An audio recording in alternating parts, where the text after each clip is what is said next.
Olá, depois de termos visto as transgressões disciplinares, falaremos agora a respeito das sanções disciplinares, que serão as punições que podem ser aplicadas ao militar no caso do cometimento de transgressão disciplinar. Então, relembrando, cometida a transgressão, teremos um procedimento disciplinar que, ao final, pode gerar uma punição. Estudaremos esse procedimento disciplinar mais à frente. Vamos falar agora a respeito dessas sanções disciplinares. Na aula passada, eu falava para vocês que o professor criou uma siglazinha para facilitar a memorização, para você lembrar as 8 sanções disciplinares. O slide mostra aqui para a gente que as sanções são em número de 8. Nós temos aí a permanência disciplinar, a repreensão, a advertência, a proibição do uso de uniformes e porte de armas, a reforma, a expulsão, a custódia disciplinar e a demissão. Sempre que o professor vai estudar um assunto para concurso, eu oriento os alunos que façam isso também, a gente costuma estudar comparando o que é parecido, que eu acho que facilita a memorização. Se você for estudar as sanções disciplinares, procure estudar ao mesmo tempo a permanência disciplinar com a custódia disciplinar, que elas são semelhantes. Quando for estudar a repreensão, compare com a advertência e compare também a expulsão com a demissão, porque são parecidas. Então, você fazendo esse comparativo, você facilita o estudo das sanções disciplinares. Então, a gente vai estudar começando pela permanência disciplinar e logo em seguida a gente faz a comparação com a custódia disciplinar. Tanto a permanência como a custódia são sanções em que a liberdade do militar vai ser restringida. O militar pegou 10 dias de permanência, 10 dias sem poder ir para casa. Pegou 10 dias de custódia, 10 dias sem poder ir para casa também. Vai permanecer no quartel. Nas duas situações, ele permanece no quartel. O próprio nome está dizendo permanência disciplinar. Então, ele vai permanecer na sua OPM, Organização Policial Militar, ou OBM, Organização Bombeiro Militar, sem poder ir para a sua residência. Então, o militar que está de permanência disciplinar, ele vai passar um período no quartel sem poder ir para casa. Pergunta que sempre vem à tona: professor, qual é a pena máxima de permanência disciplinar? No máximo, o militar pode pegar 20 dias de permanência disciplinar por uma transgressão cometida. Professor, procurei na lei e não achei. Dê uma olhadinha lá no artigo 42, você vai achar no inciso 3, que por uma transgressão grave em reincidência, o militar pega no máximo 20 dias de permanência, a punição mais grave que tem, reincidência da grave, no máximo 20 dias de permanência, ou no máximo 15 dias de custódia disciplinar. Então, já lhe disse também a pena máxima da custódia. Qual é a pena máxima da custódia? 15 dias por uma transgressão cometida. Então, o militar que cometeu uma transgressão disciplinar pode ser punido com a permanência disciplinar, que vai variar de 1 até 20 dias, dependendo da gravidade do fato que foi cometido. Então, essa punição de permanência disciplinar, o militar fica na sua OPM ou OBM sem poder ir para casa. Mas ele não fica circunscrito a um compartimento. O próprio conceito diz: o militar permanecerá na sua OPM ou OBM sem estar circunscrito a determinado compartimento. Então, ele não vai ficar num compartimento fechado. Ou seja, o militar que tiver de permanência disciplinar, ele pode ficar no alojamento. Se no quartel tiver piscina, ele pode usar a piscina, pode utilizar o auditório, a sala de estudos, a sala de jogos. Ele vai poder utilizar o quartel sem nenhum problema, respeitando as regras e horários previstos para realizar cada atividade. Então, o militar que tiver de permanência disciplinar, ele não vai ter restrição em relação a um determinado local que ele deva permanecer. Vai ficar livre para transitar em todo o quartel. Professor, e na custódia disciplinar? Também. Houve até um errozinho de digitação, tem algumas apostilas por aí, que quando se fala na custódia, diz que o militar não ficará circunscrito a determinado comportamento, mas na verdade é compartimento. Isso aí foi um erro até do legislador na grafia da lei, mas em vez de comportamento, é compartimento. O militar também vai ficar livre para transitar em todos os compartimentos do quartel. Professor, eu não vi ainda a diferença da permanência para a custódia. Até aí, realmente não há diferença. Nos dois casos, o militar permanece na OPM ou OBM sem estar circunscrito a determinado compartimento. Professor, me dê pelo menos uma diferença da permanência para a custódia. Quando o militar está de permanência disciplinar, ele participa normalmente da instrução e do serviço. Ou seja, o militar pegou 10 dias de permanência. Durante aquele período, ele vai tirar o serviço dele normalmente. Se ele estiver fazendo algum curso, alguma instrução, ele vai participar do curso normalmente. Professor, mas o curso é fora do quartel, o trabalho é fora do quartel, não tem problema.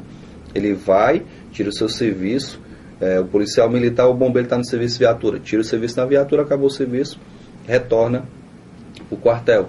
Estão no curso externo, curso fora do quartel.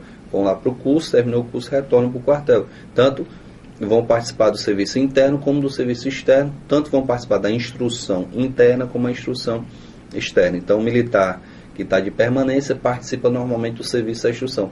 Já quem está de custódia disciplinar não participa nem do serviço nem da instrução. O militar não realiza nenhuma atividade durante o período da custódia.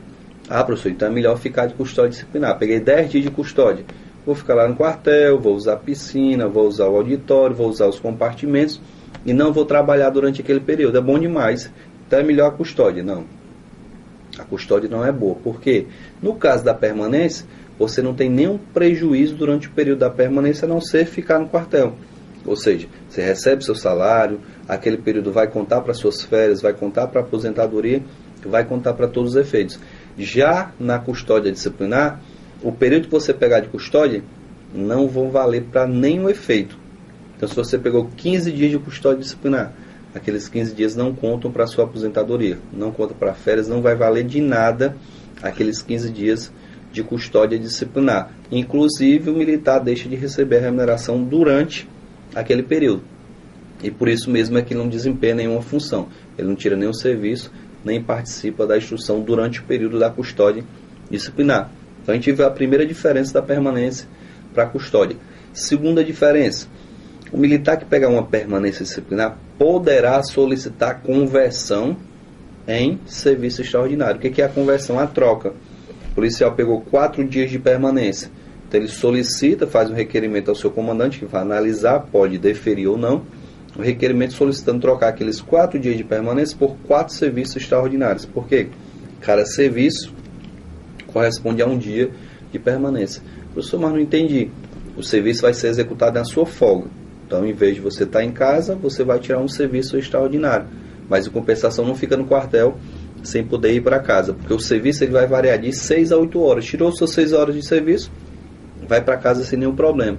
Então, o militar que solicitar a conversão, se autorizado para cada serviço, vai descontar um dia de permanência disciplinar. Salvo, aí vai ser benéfico para o militar, salvo se o militar não possuía nenhuma transgressão grave nem média na sua ficha. Então, se o militar não tinha nenhuma transgressão anterior, grave ou média, ao solicitar a conversão, ele vai ter uma vantagem. Por quê, professor? Porque cada serviço extraordinário que ele tirar vai ser correspondente a 2 dias de permanência disciplinar. Então, é uma vantagem para o militar que não tem transgressão grave ou média na sua ficha. Ao solicitar a conversão, se autorizado, cada serviço corresponde a 2 dias de permanência disciplinar. Então, se ele pegou 4 dias e for autorizar a conversão, tira 2 serviços extraordinários, resolveu a sua situação, foi cumprida a punição, mas através de serviço extraordinário e não ficando no quartel sem poder ir para casa. Então, lembre que é o poder discricionário do comandante, autorizar ou não essa conversão. Professor, a custódia disciplinar pode ser convertida? Só a permanência que pode ser convertida. A custódia disciplinar não poderá ser convertida. Professor, eu estava lendo alguma coisa a respeito dessa conversão e a lei diz que o pedido de conversão elide o pedido de reconsideração de ato. O que significa isso? A lei está dizendo o seguinte: ao solicitar conversão, a troca, o militar perde o direito de entrar com recurso, chamado reconsideração de ato. O que é a reconsideração de ato? Eu entro com recurso para que eu não seja punido. Não saiu a decisão de 4 dias de permanência.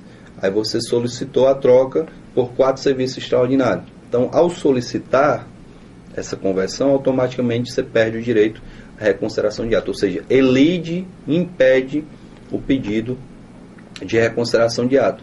Só que tem exceção de novo. Professor, e se eu tiver uma boa ficha, não tiver nenhuma transgressão grave ou média registrada anteriormente? Aí você de novo vai ter a vantagem. Os 4 dias de permanência, quando você solicitar a conversão, vai tirar só 2 serviços extraordinários e ainda vai ter o direito de pedir a reconsideração de ato, de pedir, de recorrer em relação à aplicação daquela punição. Professor, mas como é que eu vou recorrer se eu já vou estar cumprindo o serviço. Não. O efeito suspensivo é aplicado nesse caso, você não tira o serviço, só vai tirar depois que sair a decisão, se realmente você tiver de cumprir a sanção. Então essa é a permanência disciplinar. Ao mesmo tempo a gente estudou a custódia, só que tem mais alguns detalhes para a gente falar a respeito da custódia. Então, a custódia, o militar permanece na UPM ou BM, sem estar circunscrito a determinado compartimento, perde todos os direitos em relação ao exercício da função, não pode ser convertida a custódia disciplinar. E mais uma observação, a custódia disciplinar só pode ser aplicada na reincidência do cometimento de transgressão grave, não é em qualquer situação. Enquanto que a permanência ela se aplica para transgressão leve, média ou grave, a custódia disciplinar só para grave na reincidência. Se for a primeira vez da grave, não pode ser aplicada a custódia disciplinar, só na reincidência. Existe até uma contradição aí na lei, uma hora a lei diz que pode, outra hora diz que não pode. A gente vai ver essa contradição mais lá na frente, mas para efeito de prova, a custódia disciplinar só poderá ser aplicada na reincidência do cometimento da transgressão de natureza grave. Professor, quem é que pode aplicar a custódia? Enquanto que a permanência pode ser aplicada do tenente até o governador, ou seja, tenente, capitão, major, tenente coronel até o governador do estado, a custódia não. A custódia só pode ser aplicada do coronel para cima. Coronel, comandante-geral, secretário de segurança, o controlador, o governador. Então, do coronel para cima, qualquer um vai poder aplicar a custódia disciplinar. Já em relação à permanência, a gente vê que o tenente, o capitão, o major, do tenente ao governador, qualquer um pode aplicar essa sanção. É mais uma diferença entre a permanência e a custódia disciplinar. Acho que a gente foi claro em relação a essas duas sanções. Vamos passar a comparação agora da repreensão com a advertência. Vamos tentar comparar, porque são as duas sanções mais brandas, são as duas sanções menos rigorosas. O que é a advertência? Um carão. Você vai levar um carão, vai ser advertido. O que é a repreensão? Também é só um carão, você vai chamar a atenção. E qual a diferença das duas, professor? A advertência ela vai ser só verbal, enquanto que a repreensão ela vai ser formal, certo? Ela vai ser escrita, inclusive vai ser registrada nos seus assentamentos. Professor, o que é assentamento? É a ficha individual do militar. Aliás, todas as sanções serão registradas nos assentamentos, exceto a advertência. A advertência não vai para os assentamentos, vai só lá para outro documento, nota corretiva das praças, ficha informativa dos oficiais, mas não vai para os assentamentos da praça ou do oficial. Então, qual é a diferença da advertência para a repreensão? Vamos lá. A advertência é só verbal, mas apesar de ser verbal, ela pode ser particular. O tenente chama ali o soldado que cometeu a transgressão, e na sala dele dá um carão, adverte. Ou pode ser ostensiva, pode ser na presença de outras pessoas, certo? E a advertência não vai para os assentamentos, não é publicada em boletim. Essa é a característica da advertência. Repreensão, publicada em boletim, vai para os assentamentos, o militar, ela já vai ser escrita. Então essas são as características da repreensão. Como a advertência é a mais branda de todas as sanções, ela também não pode ser aplicada para qualquer transgressão. Só as transgressões leves é que podem ser punidas com advertência, enquanto que a repreensão é aplicada para leve ou para transgressão de natureza média. Essas são as informações em relação a essas duas transgressões. Antes de passar para a expulsão e demissão, antes de comparar as duas, vamos falar um pouquinho dessas sanções aqui que estão soltas. Eu tenho aqui a proibição do uso de uniformes e do porte de armas, e tem uma reforma. Vou começar pela proibição. É uma sanção que é bem simples, só tem duas informações, que são as seguintes. Primeiro, quando eu falo em proibição do uso de uniforme, como é, professor, que o policial militar ou o bombeiro vão trabalhar sem estar utilizando uniforme? Proibição do porte de arma. Como é que o policial militar vai trabalhar se ele vai ser proibido de portar arma? Essa sanção disciplinar só pode ser aplicada aos militares inativos. Opa, agora sim deu para entender. Então a proibição do uso de uniformes e do porte de arma é aplicada ao militar inativo e existe um prazo máximo que ela pode ser aplicada. Qual é, professor? No máximo 1 ano. Então só são essas duas informações que importam em relação à proibição do uso de uniformes e do porte de arma. Ela vai durar no máximo 1 ano e é aplicada somente aos militares inativos, aos militares da reserva remunerada. Professor, mas ficou uma dúvida. Militar inativo, aposentado, vai usar farda? Na regra geral, não. Na regra geral, o militar inativo não usa farda. Mas o militar inativo, ele pode ser autorizado a utilizar a sua farda num evento como 7 de setembro, num evento social como casamento de uma filha ou qualquer coisa parecida. Estando cumprindo essa punição, não poderá ser autorizado a utilizar o uniforme. Então essa é a explicação para a proibição dos uniformes ou do porte de arma. A sanção seguinte é a reforma, a gente está vendo aqui no nosso slide, a reforma, só que eu não posso confundir aqui. Eu estou falando de reforma como sanção.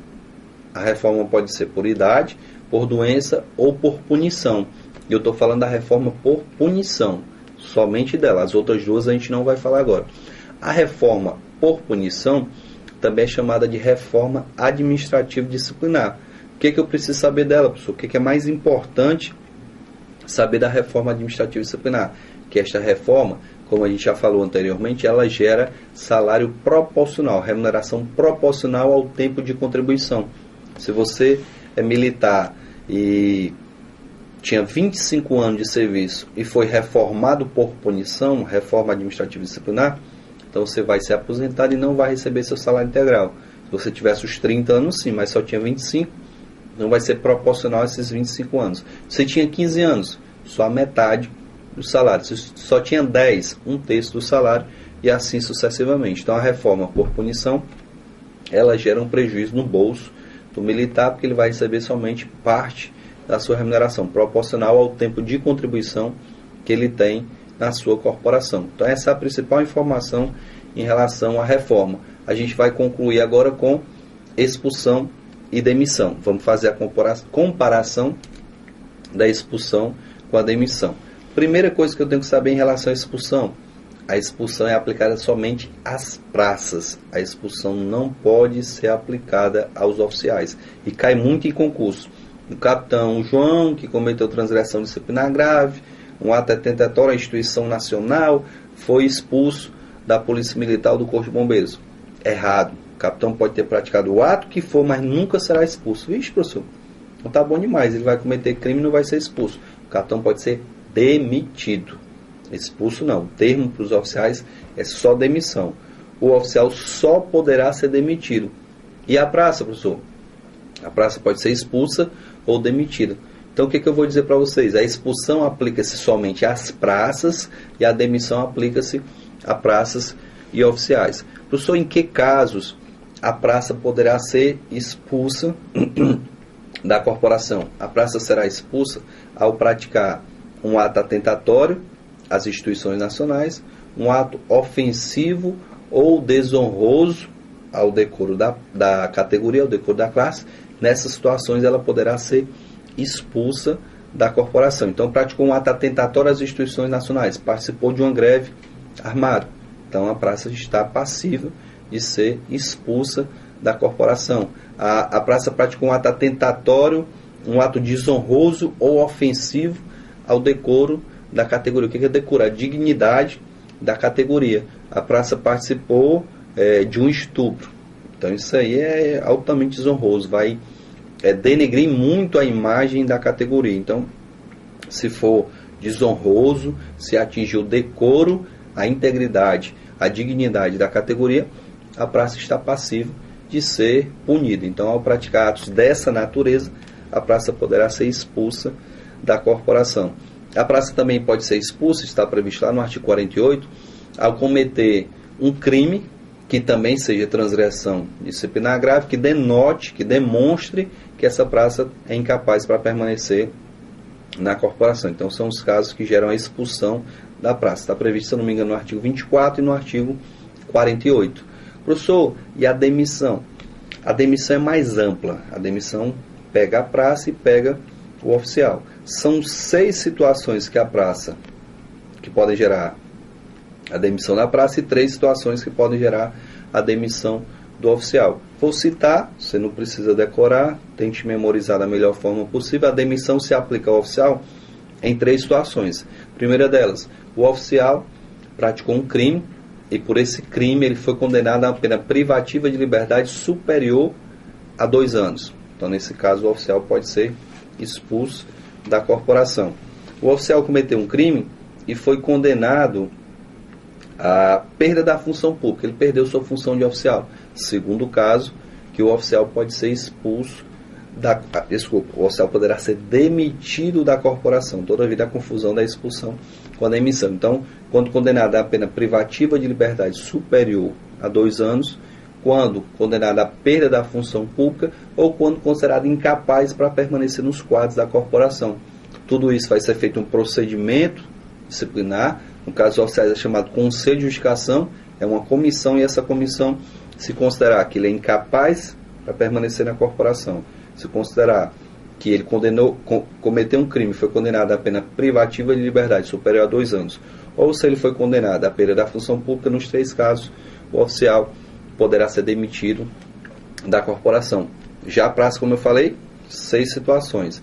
As mesmas 3 que se aplicam ao oficial, como eu falei, quando a praça for condenada à pena privativa de liberdade superior a 2 anos, quando a praça for condenada à perda da função pública, quando considerado incapaz para permanecer na corporação, quando, estando no comportamento mau, a gente vai ver que o oficial não tem classificação de comportamento, só a praça, estando no comportamento mau, há mais de 2 anos consecutivos ou há mais de 4 anos alternados, cometeu uma nova transgressão grave, poderá ser demitida da corporação.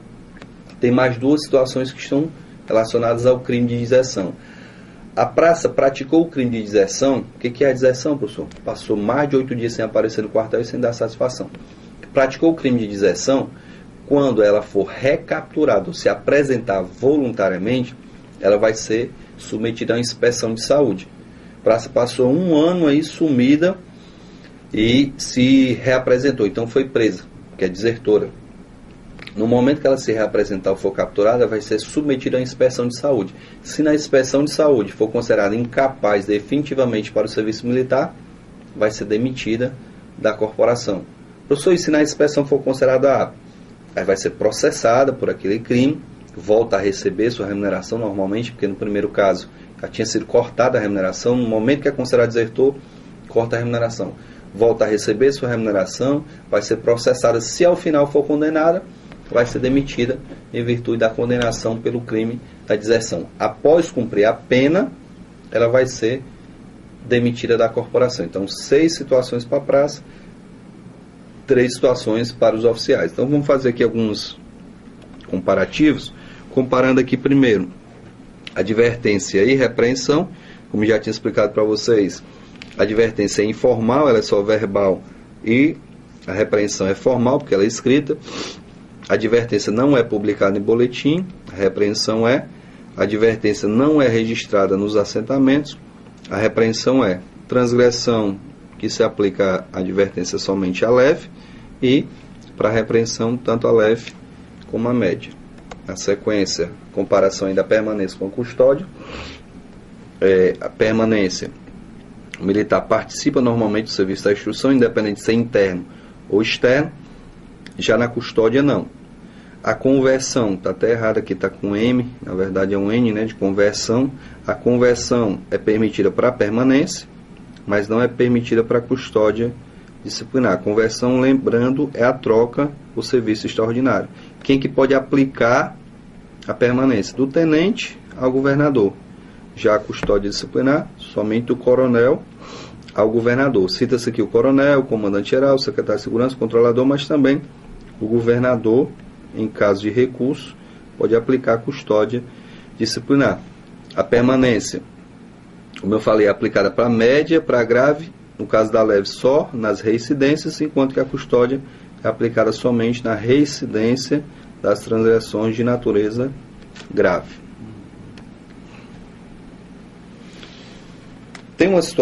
Existe uma situação em que a conversão, ela não, aliás, que o pedido de conversão não vai impedir o pedido de reconsideração de ato, que inclusive a gente já explicou aqui durante a aula, né? Vou, através do slide, explicar melhor. Após a ampla defesa,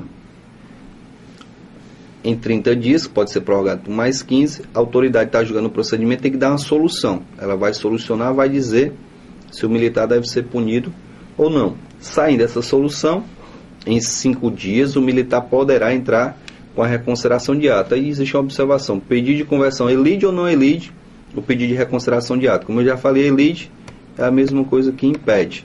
Vai impedir? Na regra geral, impede. Ao sair aqui a solução, se o militar pedir a conversão, ele vai pedir e vai perder o direito à reconsideração de ato. Porém, se o militar não possui em sua ficha nenhuma transgressão grave ou média, não vai impedir. Ele vai pedir a conversão e vai continuar tendo direito à reconsideração de ato.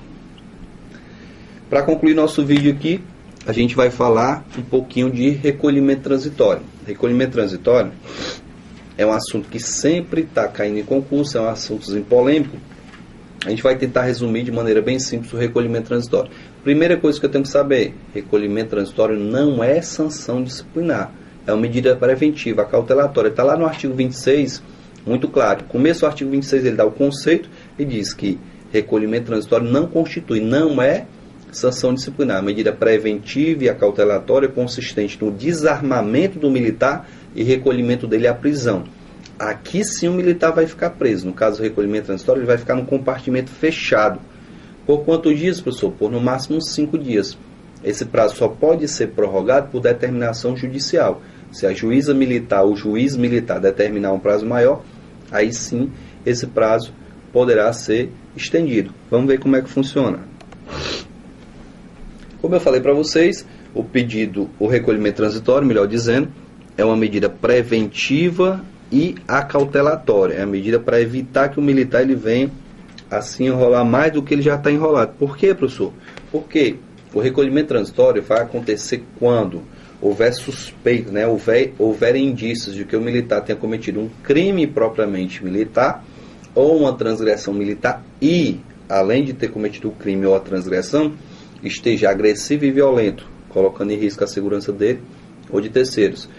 Quando haja possibilidade de atrapalhar as investigações ou quando o militar estiver sob efeito de álcool ou substância entorpecente. Então, acumulado, uma dessas duas situações, o crime propriamente militar ou a transgressão militar com uma dessas três, embriagado sob efeito de substância entorpecente, agressivo e violento, colocando em risco a segurança dele ou de terceiros. Quando houver possibilidade de atrapalhar as investigações, havendo uma combinação desses fatores, nós poderemos ter a medida preventiva de recolhimento transitório. Então, o militar vai ser recolhido quando houver essa combinação de fatores e, ao ser recolhido, deve-se seguir um ritual. Se o militar foi recolhido em virtude de um crime propriamente militar, devem ser informados imediatamente essas três autoridades aqui: o juiz auditor, que é o juiz militar, o Ministério Público, que é o promotor militar, e também o controlador geral, para que eles observem se houve alguma irregularidade, algum erro no recolhimento daquele militar, porque o recolhimento militar fica preso, na história de permanência e custódia que ele fica livre, não. O militar vai ser preso. Havendo qualquer abuso, o juiz militar de imediato vai determinar a liberação. Professor, se não houve crime, foi só uma transgressãozinha militar. Então, se houve uma transgressão disciplinar ou transgressão militar, basta informar ao controlador geral. É o que a gente tem aqui na segunda situação. Então, se o recolhimento aconteceu pela transgressão militar, esse militar vai ser informado somente ao controlador geral. Então, são as duas situações: crime propriamente militar ou transgressão combinada com um dos três fatores que nós citamos. Só que, além dessas informações, é interessante nós sabermos quais são os 5 direitos do militar recolhido. O militar que for recolhido vai ter 5 garantias ou 5 direitos, que a gente resumiu aqui numa siglazinha chamada GICOA. Se você lembrar da GICOA, você lembra das 5 garantias, dos 5 direitos do militar recolhido. Ele tem direito à justificação por escrito do motivo do recolhimento transitório. Ele vai saber por que ele foi recolhido transitoriamente, qual foi o motivo que levou a receber um documento dizendo: você cometeu um crime propriamente militar e estava embriagado. Você cometeu uma transgressão militar e estava agressivo e violento. Ele tem que saber por que ele foi recolhido. A letra I fala da identificação do responsável pelo recolhimento.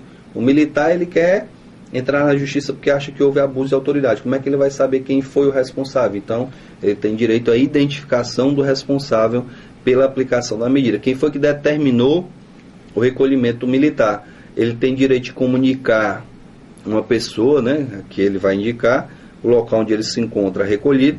Ele tem direito de ocupar a prisão conforme o seu círculo hierárquico e não vai ficar preso com qualquer um. Se ele é capitão, então ele tem que ficar nos círculos dos oficiais intermediários, só são capitães. Se é oficial superior, se é um major, então só pode ficar com major, tenente-coronel ou coronel, e assim sucessivamente. Então não vai haver mistura dos círculos hierárquicos aqui na ocupação da prisão. E por fim, ele tem direito ainda de apresentar um recurso para que ele possa tentar se livrar o mais rápido possível desse recolhimento transitório. Para que não fique a lacuna, só lembrando, a condução do militar à autoridade responsável pelo recolhimento pode ser feita por qualquer superior. Foi um cabo que cometeu a transação e está embriagado, um sargento, um subtenente pode conduzir. Agora, a determinação do recolhimento só pode ser feita pelas autoridades que podem aplicar a sanção, ou seja, do tenente ao governador do estado. Ok? Muito obrigado e até o próximo vídeo.